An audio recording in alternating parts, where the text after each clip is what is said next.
ਜਿੱਦਾਂ ਅੱਜ ਤੁਸੀਂ ਇੰਨੇ ਦਿਨਾਂ ਤੋਂ ਧਰਨੇ ਤੇ ਬੈਠੇ ਹੋਏ ਆ, ਪਰ ਜਿਨ੍ਹਾਂ ਦੇ ਲਈ ਤੁਸੀਂ ਧਰਨਾ ਲਾਇਆ ਹੋਇਆ, ਭੁੱਖ ਹੜਤਾਲ ਤੇ ਬੈਠੇ ਹੋ, ਉਹ ਸਟੂਡੈਂਟ, ਉਹਨਾਂ ਦੀ ਫੈਮਿਲੀ, ਉਹਨਾਂ ਦਾ ਪਰਿਵਾਰ ਦਾ ਕੋਈ ਵੀ ਮੈਂਬਰ ਨਜ਼ਰ ਨਹੀਂ ਆ ਰਿਹਾ। ਕਾਲਜਿਸ ਯੂਨੀਵਰਸਿਟੀ ਵਾਲਿਆਂ ਨੇ ਕਿਉਂਕਿ ਕੋਵਿਡ-19 ਕਰਕੇ ਜਿਹੜੇ ਐਗਜ਼ਾਮ ਨੇ ਉਹ ਲੇਟ ਕਰ ਦਿੱਤੇ, ਜਿਹਦੇ ਕਾਰਨ ਉਹਨਾਂ ਦੀ ਸ਼ਮੂਲੀਅਤ ਹੈ, ਲੇਕਿਨ ਜਿੰਨੀ ਸ਼ਮੂਲੀਅਤ ਹੋਣੀ ਚਾਹੀਦੀ ਆ ਉਹ ਤੋਂ ਘੱਟ ਹੈ। ਜਿਸ ਤਰ੍ਹਾਂ ਇਹ ਕੈਪਟਨ ਸਰਕਾਰ ਨੇ ਵੀ ਸਕਾਲਰਸ਼ਿਪ ਸਕੀਮ ਸ਼ੁਰੂ ਕੀਤੀ ਆ, ਜਿਹੜਾ ਕੇਂਦਰ ਸਰਕਾਰ ਦੀ ਸਕਾਲਰਸ਼ਿਪ ਸੀ ਉਹਦੇ ਵਿੱਚ 2.5 ਲੱਖ ਦੀ ਲਿਮਟ ਸੀ, ਇਹਦੇ ਵਿੱਚ 4 ਲੱਖ ਦੀ ਲਿਮਟ ਆ ਤੇ 60 ਕਰੋੜ ਰੁਪਈਆ ਉਹਨਾਂ ਨੇ ਰੱਖਿਆ ਆ। ਠੀਕ ਹੋ, ਲੇਕਿਨ ਕੇਂਦਰ ਸਰਕਾਰ ਨੂੰ ਚਾਹੀਦਾ ਹੈ ਕਿ ਜਿਨ 5 ਲੱਖ ਰੁਪਈਆ ਇਨਕਮ ਟੈਕਸ ਦੀ ਸਲੈਬ ਦੇ ਨਾਲ ਇਸ ਨੂੰ ਜੋੜਿਆ ਜਾਣਾ ਚਾਹੀਦਾ।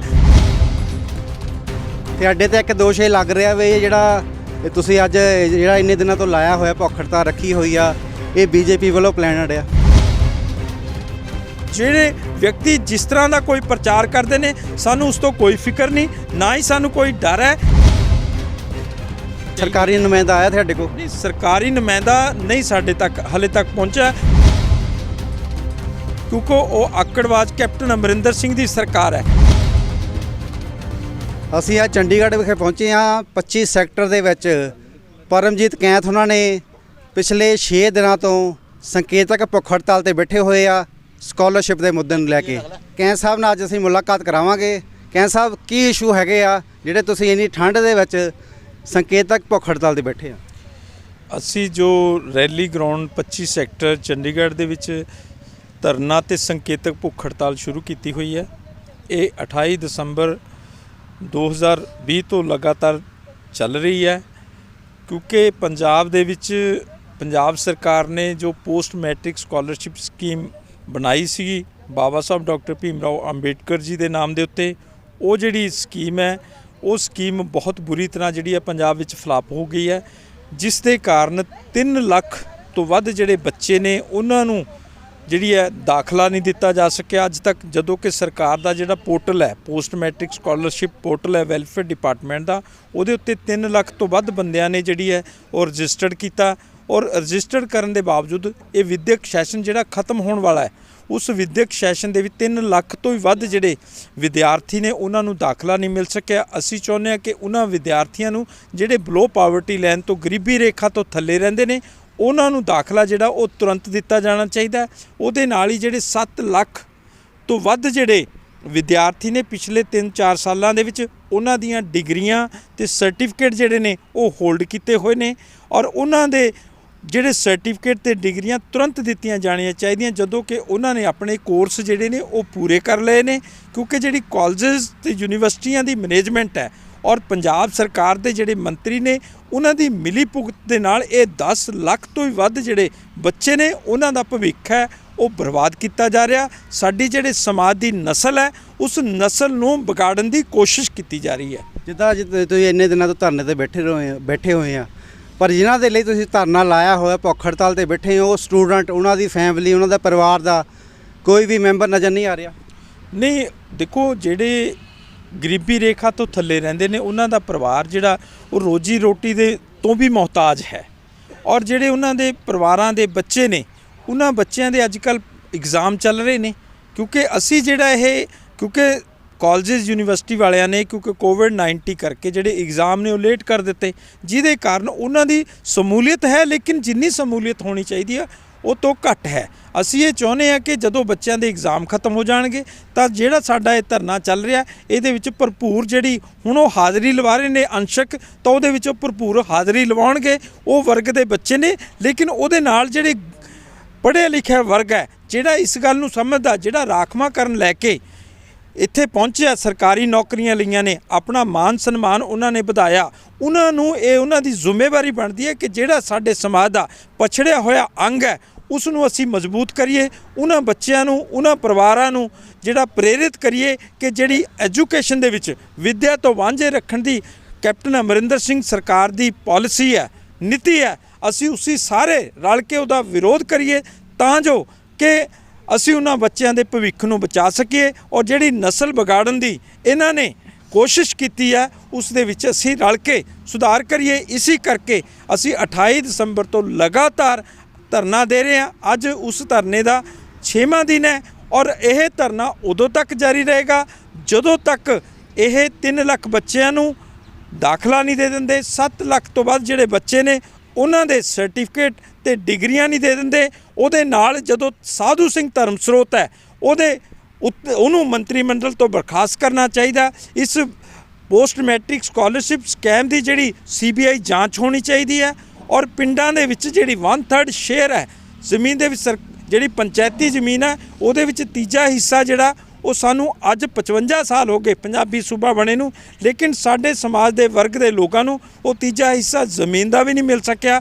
ਅਸੀਂ ਉਹ ਵੀ ਚਾਹੁੰਦੇ ਕਿ ਉਹਦੇ ਲਈ ਇੱਕ ਸਾਰਥਕ ਪਾਲਿਸੀ ਬਣਨੀ ਚਾਹੀਦੀ ਹੈ ਕਿਉਂਕਿ 1 ਸਾਲ ਲਈ ਇਸ ਦਾ ਜਿਹੜਾ ਉਹ ਆਕਸ਼ਨ ਕੀਤੀ ਜਾਂਦੀ ਹੈ, ਠੇਕੇ ਤੇ ਦਿੱਤੀ ਜਾਂਦੀ ਹੈ। ਉਸ 1 ਸਾਲ ਦੇ ਠੇਕੇ ਦੌਰਾਨ ਅਪ੍ਰੈਲ ਮਈ ਦੇ ਵਿੱਚ ਇਹਨਾਂ ਦੇ ਘਰਾਂ ਤੇ ਹਮਲੇ ਕੀਤੇ ਜਾਂਦੇ ਨੇ, ਸਮਾਜਿਕ ਬਾਈਕਾਟ ਕੀਤਾ ਜਾਂਦਾ, ਇਹਨਾਂ ਦੇ ਉੱਤੇ ਝੂਠੇ ਪਰਚੇ ਦਰਜ ਕੀਤੇ ਜਾਂਦੇ ਨੇ ਔਰ ਇਹਨਾਂ ਦੀ ਮਾਰਕੁੱਟ ਕੀਤੀ ਜਾਂਦੀ ਹੈ। ਜਿਸ ਤਰ੍ਹਾਂ ਤੁਸੀਂ ਦੱਸਿਆ ਵੀ ਜਿਹੜਾ ਇਹ ਕੈਪਟਨ ਸਰਕਾਰ ਨੇ ਇੰਨੇ ਜਿਹੜਾ ਤੁਸੀਂ ਡਾਟਾ ਦੱਸਿਆ ਆ ਵੀ ਇੰਨਿਆਂ ਦੇ ਵਜ਼ੀਫੇ ਰੋਕੇ ਹੋਏ ਆ, ਉਹਨਾਂ ਦੇ ਰੋਲ ਨੰਬਰ ਰੋਕੇ ਹੋਏ, ਉਹਨਾਂ ਦੀਆਂ ਡਿਗਰੀਆਂ ਰੋਕੀਆਂ ਹੋਈਆਂ, ਜਦ ਕਿ BJP ਸਰਕਾਰ ਜਿਹੜੀ ਸੈਂਟਰ ਸਰਕਾਰ ਹੈ, ਮੋਦੀ ਸਰਕਾਰ ਆ, ਉਹਨੇ 2000 ਕਰੋੜ ਰੁਪਇਆ ਰੋਕਿਆ ਹੋਇਆ। ਕਿਉਂਕਿ ਪਿਛਲੇ ਦਿਨੀ ਅਸੀਂ ਸੋਮ ਪ੍ਰਕਾਸ਼ ਜੀ ਜਿਹੜੇ ਕੇਂਦਰੀ ਰਾਜ ਮੰਤਰੀ ਨੇ ਪਿਛਲੇ ਸਾਲ ਜਦੋਂ ਬਣੇ, ਮੈਂ ਉਹਨਾਂ ਨੂੰ ਇੱਕ ਮੈਮੋਰੰਡਮ ਦਿੱਤਾ ਸੀਗਾ, ਅਸੀਂ ਇੱਕ ਨੋਟ ਬਣਾ ਕੇ ਦਿੱਤਾ ਸੀ ਕਿ ਜੋ ਪੰਜਾਬ ਦੇ ਵਿੱਚ ਪੋਸਟ ਮੈਟ੍ਰਿਕ ਸਕਾਲਰਸ਼ਿਪ ਸਕੀਮ ਹੈ ਉਹ ਦਮ ਤੋੜਦੀ ਜਾ ਰਹੀ ਹੈ। ਤਾਂ ਉਹਨਾਂ ਨੇ ਕੇਂਦਰ ਸਰਕਾਰ ਦੇ ਵਿੱਚ ਬੈਠ ਕੇ ਇਸ ਗੱਲ ਦਾ ਫੈਸਲਾ ਕਰਾਇਆ ਕਿ ਕੇਂਦਰ ਸਰਕਾਰ ਨੇ ਜੋ ਮੋਦੀ ਸਰਕਾਰ ਜੀ ਨੇ ਪਿਛਲੇ ਦਿਨੀ 60,000 ਕਰੋੜ ਦਾ ਪੈਕੇਜ ਦਿੱਤਾ, ਅਸੀਂ ਮੋਦੀ ਸਰਕਾਰ ਦਾ ਧੰਨਵਾਦ ਕਰਦੇ ਹਾਂ ਕਿ ਉਹਨਾਂ ਨੇ 60,000 ਕਰੋੜ ਦਾ ਪੈਕੇਜ ਦਿੱਤਾ। ਉਹਨਾਂ ਨੂੰ 60,000 ਕਰੋੜ ਮਿਲਿਆ ਕਿਹਨੂੰ, ਕਿੱਥੇ ਆ ਉਹ 60,000 ਕਰੋੜ ਜਿਹੜਾ ਆ ਆਉਣ ਵਾਲੇ ਜਿਹੜੇ 5 ਸਾਲਾਂ ਦੇ ਲਈ ਉਹਨਾਂ ਨੇ ਉਹ ਪੈਸਾ ਜਿਹੜਾ ਉਹ ਰਾਖਵਾਂ ਰੱਖਿਆ। ਇੱਕ ਪਾਲਿਸੀ ਬਣਾਈ ਹੈ ਕਿ ਜਿਸ ਦੇ ਵਿੱਚ 60% ਕੇਂਦਰ ਸਰਕਾਰ ਪਾਏਗਾ ਔਰ 40% ਜਿਹੜੀਆਂ ਸੂਬਾ ਸਰਕਾਰਾਂ ਪਾਉਣਗੀਆਂ, ਜਿਹਦੇ ਨਾਲ ਜਿਹੜੇ ਬਿਲੋ ਪਾਵਰਟੀ ਗਰੀਬੀ ਰੇਖਾ ਤੋਂ ਥੱਲੇ ਰਹਿਣ ਵਾਲੇ ਵਿਦਿਆਰਥੀ ਨੇ ਉੱਚ ਸਿੱਖਿਆ ਹਾਸਲ ਕਰਨੀ ਹੈ, ਉਹਨਾਂ ਦੇ ਲਈ ਉਹ ਪੈਸੇ ਦੀ ਜਿਹੜੀ ਹੈ ਉਹ ਰਾਖਵਾਂ ਕੀਤਾ ਗਿਆ। ਪੰਜਾਬ ਦਾ ਉਹਦੇ ਵਿੱਚ ਕਿੰਨਾ ਹਿੱਸਾ ਆ? ਪੰਜਾਬ ਦੇ ਵਿੱਚ ਲਗਭਗ ਜਿੰਨੀ, ਕਿਉਂਕਿ ਹਰ ਸਾਲ ਜਿਹੜੇ ਬੱਚੇ ਨੇ ਸਾਡੇ ਸਮਾਜ ਦੇ 3 ਤੋਂ 4 ਲੱਖ ਦੀ ਸੰਖਿਆ ਦੇ ਵਿੱਚ ਜਿਹੜੇ ਪੋਰਟਲ ਦੇ ਵਿੱਚ ਆਪਣੀ ਉੱਚ ਸਿੱਖਿਆ ਹਾਸਲ ਕਰਨ ਦੇ ਲਈ ਉਹ ਹਾਸਲ ਕਰਦੇ ਨੇ, ਉਹਦੇ ਵਿੱਚ ਲਗਭਗ ਪੰਜਾਬ ਨੂੰ 5 ਸਾਲਾਂ ਦੇ ਵਿੱਚ 25 ਤੋਂ 30 ਕਰੋੜ ਰੁਪਇਆ ਉਹ ਮਿਲਣ ਦੀ ਸੰਭਾਵਨਾ ਹੈ। ਜਿਸ ਤਰ੍ਹਾਂ ਇਹ ਕੈਪਟਨ ਸਰਕਾਰ ਨੇ ਵੀ ਸਕਾਲਰਸ਼ਿਪ ਸਕੀਮ ਸ਼ੁਰੂ ਕੀਤੀ ਆ, ਜਿਹੜਾ ਕੇਂਦਰ ਸਰਕਾਰ ਦੀ ਸਕਾਲਰਸ਼ਿਪ ਸੀ ਉਹਦੇ ਵਿੱਚ 2.5 ਲੱਖ ਦੀ ਲਿਮਟ ਸੀ, ਇਹਦੇ ਵਿੱਚ 4 ਲੱਖ ਦੀ ਲਿਮਟ ਆ ਤੇ 60 ਕਰੋੜ ਰੁਪਇਆ ਉਹਨਾਂ ਨੇ ਰੱਖਿਆ ਆ, ਕੀ ਕਹੋਗੇ? ਅਸੀਂ ਇਹ ਕੇਂਦਰ ਸਰਕਾਰ ਨੂੰ ਬੇਨਤੀ ਕਰਨਾ ਚਾਹਾਂਗੇ ਜਿਹੜੀ ਇਨਕਮ ਟੈਕਸ ਦੀ ਸਲੈਬ ਹੈ ਉਹਦੇ ਨਾਲ ਇਸ ਨੂੰ ਕੰਪੇਅਰ ਕਰਿਆ ਜਾਵੇ, ਕਿਉਂਕਿ ਇਨਕਮ ਟੈਕਸ ਦੀ ਸਲੈਬ ਹੈ ਜਿਹੜੀ ਉਹ 5 ਲੱਖ ਰੁਪਈਆ ਹੈ। ਤਾਂ ਜਿਹੜੀ ਵਿਦਿਆਰਥੀ ਨੇ ਇਹ ਜਿਹੜੀ ਬਾਹਰ ਕੀਤਾ ਕਿ ਉਹ 2.5 ਲੱਖ ਰੁਪਏ ਵਾਲਾ ਪਰਿਵਾਰ ਹੈ ਉਹਦਾ ਬੱਚਾ ਹੀ ਉਹਦੇ ਵਿੱਚ ਦਾਖਲਾ ਲੈ ਸਕਦਾ, ਲੇਕਿਨ ਕੇਂਦਰ ਸਰਕਾਰ ਨੂੰ ਚਾਹੀਦਾ ਕਿ 5 ਲੱਖ ਰੁਪਇਆ ਇਨਕਮ ਟੈਕਸ ਦੀ ਸਲੈਬ ਦੇ ਨਾਲ ਇਸ ਨੂੰ ਜੋੜਿਆ ਜਾਣਾ ਚਾਹੀਦਾ। ਜਿਨ੍ਹਾਂ ਦੀ ਸਾਲਾਨਾ 5 ਲੱਖ ਰੁਪਇਆ ਇਨਕਮ ਹੈ ਉਹਨਾਂ ਪਰਿਵਾਰਾਂ ਨੂੰ ਵੀ ਇਸ ਸਕੀਮ ਦਾ ਜਿਹੜਾ ਉਹ ਫਾਇਦਾ ਮਿਲਣਾ ਚਾਹੀਦਾ। ਉਹਨਾਂ ਦੇ ਬੱਚੇ ਵੀ ਜਿਹੜੀ ਹੈ ਉੱਚ ਸਿੱਖਿਆ ਉਹਨਾਂ ਨੂੰ ਦੇਣੀ ਚਾਹੀਦੀ। ਤੁਹਾਡੇ ਤੇ ਇੱਕ ਦੋਸ਼ ਇਹ ਲੱਗ ਰਿਹਾ ਵੀ ਜਿਹੜਾ ਤੁਸੀਂ ਅੱਜ ਜਿਹੜਾ ਇੰਨੇ ਦਿਨਾਂ ਤੋਂ ਲਾਇਆ ਹੋਇਆ ਭੁੱਖ ਹੜਤਾਲ ਰੱਖੀ ਹੋਈ ਆ, ਇਹ BJP ਵੱਲੋਂ ਪਲੈਨਡ ਆ। ਇਹ ਜੋ ਵਿਅਕਤੀ ਨੇ ਜਾਂ ਜਿਹੜੇ ਵੀ ਲੋਕ ਇਸ ਤਰ੍ਹਾਂ ਦਾ ਪ੍ਰਚਾਰ ਕਰ ਰਹੇ ਨੇ, ਅਸੀਂ ਇਹ ਕਹਿੰਦੇ ਆ ਕਿ ਜੋ ਇਹ ਧਰਨਾ ਅਸੀਂ ਸ਼ੁਰੂ ਕੀਤਾ ਹੈ ਇਹ 3 ਲੱਖ ਵਿਦਿਆਰਥੀਆਂ ਨੂੰ ਐਡਮਿਸ਼ਨ ਦੇਣ ਲਈ ਸ਼ੁਰੂ ਕੀਤਾ ਹੈ ਔਰ 7 ਲੱਖ ਜਿਹੜੇ ਪਰਿਵਾਰ ਨੇ ਜਿਨ੍ਹਾਂ ਦੇ ਬੱਚਿਆਂ ਨੂੰ ਡਿਗਰੀਆਂ ਤੇ ਸਰਟੀਫਿਕੇਟ ਨਹੀਂ ਦਿੱਤੇ, ਉਹਨਾਂ ਦੇ ਲਈ ਅਸੀਂ ਇਹ ਰੱਖਿਆ। ਇਸ ਦੇ ਵਿੱਚ BJP ਦਾ ਕੋਈ ਵਿਅਕਤੀ ਆਵੇ, ਕਾਂਗਰਸ ਪਾਰਟੀ ਦਾ ਵਿਅਕਤੀ ਆਵੇ, ਬਹੁਜਨ ਸਮਾਜ ਪਾਰਟੀ ਤੋਂ ਆਵੇ, ਆਮ ਆਦਮੀ ਪਾਰਟੀ ਤੋਂ ਆਵੇ, ਸ਼੍ਰੋਮਣੀ ਅਕਾਲੀ ਦਲ ਤੋਂ ਆਵੇ, ਇਹ ਸਾਰਿਆਂ ਦੇ ਲਈ ਦਰਵਾਜ਼ੇ ਖੁੱਲ੍ਹੇ ਨੇ ਸਾਡੇ ਕੋਲ ਕਿ ਉਹਨਾਂ ਗਰੀਬ ਪਰਿਵਾਰਾਂ ਨੂੰ ਨਿਆਂ ਦਿਵਾਉਣ ਦੇ ਲਈ ਜਿਨ੍ਹਾਂ ਨਾਲ ਧੱਕਾ ਤੇ ਧੋਖਾ ਹੋ ਰਿਹਾ, ਉਹਨਾਂ ਪਰਿਵਾਰਾਂ ਦੇ ਲਈ ਅਸੀਂ ਇਹ ਧਰਨਾ ਸ਼ੁਰੂ ਕੀਤਾ। ਜਿਹੜੇ ਵਿਅਕਤੀ ਜਿਸ ਤਰ੍ਹਾਂ ਦਾ ਕੋਈ ਪ੍ਰਚਾਰ ਕਰਦੇ ਨੇ ਸਾਨੂੰ ਉਸ ਤੋਂ ਕੋਈ ਫਿਕਰ ਨਹੀਂ, ਨਾ ਹੀ ਸਾਨੂੰ ਕੋਈ ਡਰ ਹੈ। ਅਸੀਂ ਸਮਾਜ ਦੇ ਲੋਕ ਇਕੱਠੇ ਹੋ ਕੇ ਇਸ ਜਿਹੜੀ ਇਹ ਮੁਹਿੰਮ ਹੈ ਉਸ ਨੂੰ ਅਸੀਂ ਸ਼ੁਰੂ ਕੀਤਾ ਔਰ ਇਸ ਦੇ ਵਿੱਚ ਸਾਰਿਆਂ ਨੂੰ ਵੱਧ ਚੜ੍ਹ ਕੇ ਹਿੱਸਾ ਪਾਉਣਾ ਚਾਹੀਦਾ ਤਾਂ ਜੋ 3 ਲੱਖ ਬੱਚੇ ਨੇ ਉਹਨਾਂ ਨੂੰ ਜਿਹੜੀ ਵਿੱਦਿਆ ਤੋਂ ਵਾਂਝੇ ਰੱਖਣ ਦੀ ਕੋਸ਼ਿਸ਼ ਹੈ ਉਹਨਾਂ ਨੂੰ ਦਾਖਲਾ ਮਿਲ ਸਕੇ ਤੇ ਸਰਟੀਫਿਕੇਟ ਤੇ ਡਿਗਰੀਆਂ ਮਿਲ ਸਕਣ। ਜਿਸ ਤਰ੍ਹਾਂ ਤੁਹਾਡੀ ਸੋਸ਼ਲ ਜਥੇਬੰਦੀ ਆ, ਪੰਜਾਬ ਦੇ ਵਿੱਚ ਹਜ਼ਾਰਾਂ ਸੋਸ਼ਲ ਜਥੇਬੰਦੀਆਂ ਆ, ਇੱਥੇ SC BC ਫੈਡਰੇਸ਼ਨ ਹੈ, ਹੋਰ ਵੀ ਕਈ ਹੈਗੀਆਂ, ਉਹ ਤੁਹਾਡੇ ਨਾਲ ਕਿਉਂ ਨਹੀਂ ਆ ਰਿਹਾ? ਕੀ ਉਹਨਾਂ ਨਾਲ ਤੁਸੀਂ ਰਾਬਤਾ ਕਾਇਮ ਨਹੀਂ ਕੀਤਾ ਵੀ ਉਹਨਾਂ ਦਾ ਪਲਾਨ ਬਣਾ ਕੇ ਇਹ ਜਿਹੜਾ ਸਕਾਲਰਸ਼ਿਪ ਦਾ ਮੁੱਦਾ ਆ, ਇਹ ਪੰਜਾਬ ਲੈਵਲ ਦਾ ਮੁੱਦਾ ਆ, ਇਹ ਵਿਦਿਆਰਥੀਆਂ ਦੇ ਭਵਿੱਖ ਨਾਲ ਜੁੜਿਆ ਹੋਇਆ ਆ, ਕੀ ਕਹੋਗੇ ਇਹਦੇ ਬਾਰੇ? ਕਿਉਂਕਿ ਅਸੀਂ ਸਮਾਜ ਦੇ ਹਰ ਵਰਗ ਨੂੰ, ਹਰ ਵਿਅਕਤੀ ਨੂੰ, ਹਰ ਜਥੇਬੰਦੀ ਨੂੰ ਅਸੀਂ ਬੇਨਤੀ ਕਰਦੇ ਹਾਂ, ਅਪੀਲ ਕੀਤੀ ਹੈ, ਅੱਜ ਤੋਂ ਪਹਿਲਾਂ ਵੀ ਅਪੀਲ ਕਰਦੇ ਹਾਂ, ਕਿਉਂਕਿ ਤੁਹਾਡੇ ਧਿਆਨ ਵਿੱਚ ਮੈਂ ਲੈ ਕੇ ਆਉਣਾ ਚਾਹੁੰਦਾ, ਜਦੋਂ ਸੰਤ ਸਮਾਜ ਨੇ 10 ਅਕਤੂਬਰ ਨੂੰ ਪੰਜਾਬ ਵਿੱਚ ਚੱਕਾ ਜਾਮ ਕਰਨ ਦਾ ਪਲਾਨ ਕਰਿਆ ਸੀਗਾ, ਪ੍ਰੋਗਰਾਮ ਕਰਿਆ ਸੀ, ਤਾਂ ਨੈਸ਼ਨਲ ਸ਼ੈਡਿਊਲ ਕਾਸਟ ਅਲਾਈਅੰਸ ਨੇ ਮੋਰਲੀ ਸਫਾ ਵਿੱਚ ਆ ਕੇ ਉਸ ਦਾ ਸਮਰਥਨ ਵੀ ਕੀਤਾ ਸੀ ਔਰ ਉਹਦੇ ਲਈ ਅਸੀਂ ਚੱਕਾ ਜਾਮ ਕਰਨ ਦੇ ਵਿੱਚ ਵੱਡੇ ਪੱਧਰ ਤੇ ਸ਼ਮੂਲੀਅਤ ਕੀਤੀ ਸੀ। ਉਸ ਤੋਂ ਬਾਅਦ ਇਹ ਜਿਹੜਾ ਮੁੱਦਾ ਲਗਭਗ ਠੰਡਾ ਹੁੰਦਾ ਗਿਆ, ਲੇਕਿਨ ਅਸੀਂ ਸਾਰੇ ਜਥੇਬੰਦੀਆਂ ਨੂੰ ਕਿਹਾ ਕਿ ਆਓ ਰਲ ਕੇ ਆਪਾਂ ਇਸ ਧਰਨੇ ਨੂੰ, ਕੋਈ ਜਥੇਬੰਦੀਆਂ ਨਾਂ ਦੱਸ ਸਕਦੇ ਆ ਜਿਨ੍ਹਾਂ ਨੇ ਤੁਸੀਂ ਰਾਬਤਾ ਕਾਇਮ ਕੀਤਾ ਹੋਵੇ? ਅਸੀਂ ਸੰਤ ਸਮਾਜ ਨੂੰ ਵੀ ਇਸ ਵੱਲ ਦੀ ਬੇਨਤੀ ਕੀਤੀ ਹੈ। ਹੋਰ ਅਨੁਸੂਚਿਤ ਜਾਤੀਆਂ ਦੀ ਜਿਹੜੀਆਂ ਜਥੇਬੰਦੀਆਂ, ਮਨਰੇਗਾ ਸਾਡੇ ਨਾਲ ਕ੍ਰਾਂਤੀਕਾਰੀ ਜਿਹੜੀ ਮਨਰੇਗਾ ਯੂਨੀਅਨ ਆ, ਉਹ ਸਾਡੇ ਵਿੱਚ ਸ਼ਮੂਲੀਅਤ ਹੈ। ਅਸੀਂ ਬਾਬਾ ਸਾਹਿਬ ਅੰਬੇਡਕਰ ਦੇ ਨਾਮ ਨਾਲ ਜਿਹੜੀ ਜੁੜੀਆਂ ਹੋਈਆਂ ਜਥੇਬੰਦੀਆਂ ਨੇ, ਇਸੇ ਕਰਕੇ ਅਸੀਂ ਦਲਿਤ ਸੰਘਰਸ਼ ਮੋਰਚਾ ਵੀ ਬਣਾਇਆ। ਜਿਹੜੀ ਜਥੇਬੰਦੀਆਂ ਨੇ ਸਾਨੂੰ ਸਮਰਥਨ ਦਿੱਤਾ, ਅਸੀਂ ਉਹਨਾਂ ਦਾ ਸਮਰਥਨ ਸਾਨੂੰ ਹਾਸਲ ਹੈ ਔਰ ਅਸੀਂ ਹੋਰ ਜਥੇਬੰਦੀਆਂ ਨੂੰ ਵੀ ਕਹਿੰਦੇ ਹਾਂ ਕਿ ਇਹ ਜਿਹੜੀ ਲੜਾਈ ਹੈ ਵਿਅਕਤੀ ਵਿਸ਼ੇਸ਼ ਦੀ ਲੜਾਈ ਨਹੀਂ। 6 ਦਿਨਾਂ ਤੋਂ ਧਰਨੇ ਤੇ ਬੈਠੇ ਹੋਏ ਆ, ਸਰਕਾਰ ਵੱਲੋਂ ਕੋਈ ਤੁਹਾਡਾ ਨੁਮਾਇੰਦਾ ਤੁਹਾਡੀ ਭੁੱਖ ਹੜਤਾਲ ਖਤਮ ਕਰਨ ਲਈ ਆਇਆ?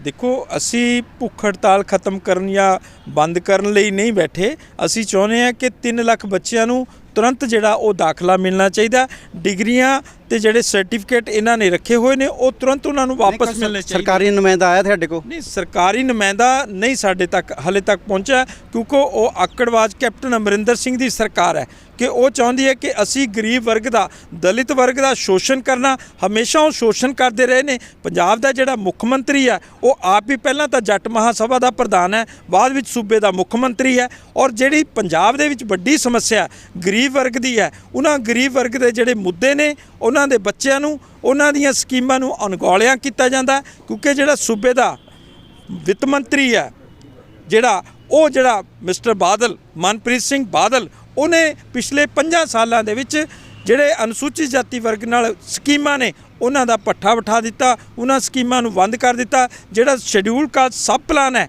ਉਸ 'ਤੇ ਨੋਟੀਫਿਕੇਸ਼ਨ ਵੀ ਜਾਰੀ ਹੋਇਆ, ਇਹਨਾਂ ਨੇ 5 ਸਾਲਾਂ ਦੇ ਵਿੱਚ ਉਸ ਦਾ ਵੀ ਇਹਨਾਂ ਨੇ ਭੋਗ ਪਾ ਦਿੱਤਾ। ਤੇ ਜਿਹੜਾ ਆਪਣਾ ਅਨੁਸੂਚਿਤ ਜਾਤੀ ਜਿਹਨੂੰ ਸਬ ਪਲਾਨ ਕਹਿੰਦੇ ਆ, ਸਪੈਸ਼ਲ ਕੰਪੋਨੈਂਟ ਪਲਾਨ ਕਹਿੰਦੇ ਆ, ਉਹਦੇ ਵਿੱਚ ਅਕੋਰਡਿੰਗ ਟੂ ਪਾਪੂਲੇਸ਼ਨ, ਜਿੰਨੀ ਤੁਹਾਡੀ ਸੰਖਿਆ ਹੈ, ਜਿੰਨੀ ਤੁਹਾਡੀ ਆਬਾਦੀ ਹੈ, ਉਹਦੇ ਮੁਤਾਬਕ ਬਜਟ ਦੀ ਐਲੋਕੇਸ਼ਨ ਹੋਣੀ ਹੁੰਦੀ ਹੈ। ਲੇਕਿਨ ਇਸ ਕੈਪਟਨ ਅਮਰਿੰਦਰ ਸਿੰਘ ਦੀ ਸਰਕਾਰ ਨੇ ਇਹਦੇ ਉੱਤੇ ਕੋਈ ਅਮਲ ਨਹੀਂ ਕੀਤਾ। ਉਲਟਾ ਜਿਹੜੇ ਗਰੀਬ ਵਰਗ ਦੇ ਬੱਚੇ ਨੇ ਉਹਨਾਂ ਦੇ ਦਾਖਲਿਆਂ ਨੂੰ ਬੰਦ ਕਰ ਦਿੱਤਾ। ਇਹ ਪੋਸਟ ਮੈਟ੍ਰਿਕ ਸਕਾਲਰਸ਼ਿਪ ਸਕੀਮ ਹੈ, ਉਹਨਾਂ ਦਾ ਇਹ ਭੋਗ ਪਾਉਣ ਲੱਗੇ ਨੇ ਔਰ ਇਹ ਬੰਦ ਕਰੇ ਹੋਏ ਨਾਲ ਜਿਹੜੇ 3 ਲੱਖ ਬੱਚੇ ਨੇ ਅੱਜ ਉਹ ਪ੍ਰਭਾਵਿਤ ਹੋ ਰਹੇ ਨੇ। ਜਿਸ ਤਰ੍ਹਾਂ ਹੁਣ ਤੁਸੀਂ ਭੁੱਖ ਹੜਤਾਲ ਤੇ ਬੈਠੇ ਆ, ਇਹ ਭੁੱਖ ਹੜਤਾਲ ਤੁਹਾਡੀ ਕਦੋਂ ਤੱਕ ਚੱਲਦੀ ਰਹੂਗੀ ਤੇ ਕੀ ਵਿਜ਼ਨ ਰਹੂਗਾ ਤੇ ਇਹ ਕਿਹਦੇ ਕਹਿੰਦੇ ਤੁਸੀਂ ਭੁੱਖ ਹੜਤਾਲ ਖਤਮ ਹੋਊਗਾ ਜੇ ਤੁਹਾਡੀਆਂ ਡਿਮਾਂਡਾਂ ਨਹੀਂ ਪੂਰੀਆਂ ਹੁੰਦੀਆਂ? ਕੀ ਕਹੋਗੇ ਇਹਦੇ ਬਾਰੇ? ਕਿਉਂਕਿ ਇਹ ਜਿਹੜਾ ਅਸੀਂ ਧਰਨਾ ਹੈ, ਸੰਕੇਤਕ ਭੁੱਖ ਹੜਤਾਲ ਹੈ, ਇਹ ਉਦੋਂ ਤੱਕ ਜਾਰੀ ਰਹੇਗੀ ਜਦੋਂ ਤੱਕ 3 ਲੱਖ ਬੱਚਿਆਂ ਦਾ ਦਾਖਲਾ ਨਹੀਂ ਹੋ ਜਾਂਦਾ ਔਰ 7 ਲੱਖ ਤੋਂ ਵੱਧ ਜਿਹੜੇ ਬੱਚੇ ਨੇ ਉਹਨਾਂ ਨੂੰ ਸਰਟੀਫਿਕੇਟ ਤੇ ਡਿਗਰੀਆਂ ਨਹੀਂ ਮਿਲ ਜਾਂਦੀਆਂ। ਇਹ ਉਦੋਂ ਤੱਕ ਸਾਡਾ ਨਿਰੰਤਰ ਜਾਰੀ ਰਹੇਗਾ। ਉਹਦੇ ਨਾਲ ਸਾਧੂ ਸਿੰਘ ਧਰਮਸਰੋਤ ਜੀ ਨੇ ਉਹਨਾਂ ਨੂੰ ਤੁਰੰਤ ਬਰਖਾਸਤ ਕਰਨਾ ਚਾਹੀਦਾ। ਇਸ CBI ਨੂੰ ਇਹ ਜਿਹੜੀ ਪੋਸਟ ਮੈਟ੍ਰਿਕ ਸਕਾਲਰਸ਼ਿਪ ਸਕੀਮ ਦੇ ਵਿੱਚ ਘਪਲਾ ਹੋਇਆ, ਉਹਦੀ ਜਾਂਚ ਕਰਾਉਣੀ ਚਾਹੀਦੀ ਹੈ। ਕੈਪਟਨ ਅਮਰਿੰਦਰ ਸਿੰਘ ਨੂੰ ਬਿਨਾਂ ਦੇਰੀ ਤੋਂ CBI ਜਾਂਚ ਦੇ ਜਿਹੜੇ ਉਹ ਆਰਡਰ ਜਾਰੀ ਕਰਨੇ ਚਾਹੀਦੇ ਨੇ ਔਰ ਜਿਹੜੇ ਅਨਿਆਏ, ਅਤਿਆਚਾਰ, ਧੱਕਾ, ਗੁੰਡਾਗਰਦੀ ਦੀਆਂ ਘਟਨਾਵਾਂ ਨੇ ਉਹਨਾਂ ਨੂੰ ਤੁਰੰਤ ਜਿਹੜੀ ਆ ਠੱਲ ਪਾਈ ਜਾਣੀ ਚਾਹੀਦੀ ਹੈ। ਇਹ ਸਨ ਮੇਰੇ ਨਾਲ Paramjit Kainth, national schedule caste ਦੇ ਪ੍ਰਧਾਨ, ਤੇ ਇਹਨਾਂ ਨੇ ਦੱਸਿਆ ਵੀ ਜਿਹੜੀ ਭੁੱਖ ਹੜਤਾਲ ਚੱਲ ਰਹੀ ਹੈ ਉਹ ਭੁੱਖ ਹੜਤਾਲ ਉਦੋਂ ਤੱਕ ਜਾਰੀ ਰਹੂਗੀ ਜਦ ਤੱਕ ਜਿਹੜੀਆਂ ਡਿਮਾਂਡਸ ਨੇ, ਜਿਹੜੀਆਂ ਸਕਾਲਰਸ਼ਿਪ ਦੇ ਮੁੱਦਾ ਇਹਨਾਂ ਨੇ ਉਠਾਇਆ ਹੋਇਆ ਆ ਤੇ ਵਿਦਿਆਰਥੀਆਂ ਦਾ ਜਿਹੜਾ ਭਵਿੱਖ ਇਸ ਵੇਲੇ ਦਾਅ 'ਤੇ ਲੱਗਾ ਹੋਇਆ ਆ, ਜਦ ਤੱਕ ਇਹਨਾਂ ਦੀ ਡਿਮਾਂਡ ਨਹੀਂ ਪੂਰੀ ਹੁੰਦੀ ਇਹ ਭੁੱਖ ਹੜਤਾਲ ਜਾਰੀ ਰਹੂਗੀ। ਚੰਡੀਗੜ੍ਹ ਤੋਂ ਚੇਤਨਾ ਚੈਨਲ ਲਈ ਪ੍ਰਦੀਪ ਰਾਜਾ।